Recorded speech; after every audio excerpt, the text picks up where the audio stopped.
দেশবাসী, সবাইকে বাংলা নববর্ষ 1432-এর শুভেচ্ছা জানাচ্ছি। শুভ নববর্ষ।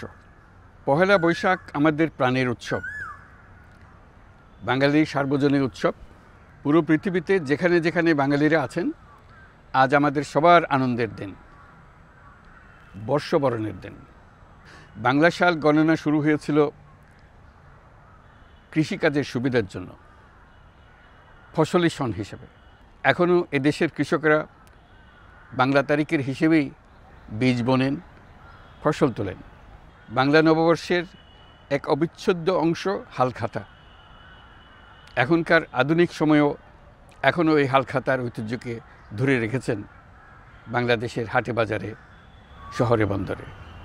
নববর্ষের বৈশাখী মেলায় বাংলাদেশের জেলায় জেলায় উদ্যোক্তারা সারা দেশে ঐতিহ্যবাহী শীতল পাটি, মাটির হাঁড়ি পাতিল, খেলনা, হাত পাখা ইত্যাদি তৈরি করে নিজেদের সৃজনশীলতাকে তুলে ধরেন এই দিনকে উপলক্ষ করে। বাংলাদেশের সংস্কৃতি ও ঐতিহ্য রক্ষায় এবং একে এগিয়ে নিয়ে যেতে আমাদের সবাইকে সক্রিয় ভূমিকা রাখার জন্য অনুরোধ জানাচ্ছি। আমাদের এইসব ঐতিহ্য যেন আমাদের নিজেদের মধ্যে সীমাবদ্ধ না থাকে, আমাদের সংস্কৃতি যেন আমরা ছড়িয়ে দিতে পারি বিশ্বের দরবারে। বছরের এই দিনটিতেই আমরা সুযোগ পাই আমাদের সুদীর্ঘ ঐতিহ্যকে নতুনভাবে নতুন প্রজন্মের কাছে উৎসবমুখর পরিবেশে তুলে ধরতে এবং পৃথিবীর সামনে তুলে ধরতে। পাহাড় ও সমতলের বিভিন্ন জাতিগোষ্ঠীও চৈত্র সংক্রান্তি ও নববর্ষে এবার বড় পরিসরে উৎসব উদযাপন করছে। পহেলা বৈশাখ সম্প্রীতির দিন, মহামিলনের দিন, আজ সবাইকে আপন করে নেওয়ার দিন।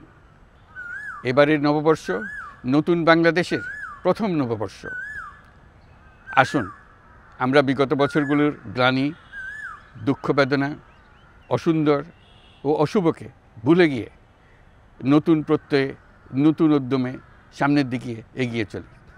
চলুন নতুন বাংলাদেশ গড়ে তুলি। 24-এর গণ অভ্যুত্থান আমাদের সামনে বৈষম্যহীন বাংলাদেশ গড়ে তোলার সুযোগ এনে দিয়েছে। এই সুযোগ যেন আমরা না হারাই। বৈষম্যহীন বাংলাদেশ গড়াই হোক এবছর নববর্ষের আমাদের অঙ্গীকার। আমি নববর্ষের সকল আয়োজন ও উদ্যোগের সাফল্য কামনা করছি। নববর্ষ 1432 আমাদের সবার জন্য শুভদিনের সূচনা করুক। নববর্ষ আমাদের সকলের জন্য নতুন ও গভীর আনন্দের উন্মোচন করুক, এই কামনা করছি। সবাইকে আবারও আমার নববর্ষের শুভেচ্ছা ও সালাম জানাচ্ছি। আসসালামু আলাইকুম। মহান আল্লাহ আমাদের সহায় হন। আল্লাহ হাফিজ।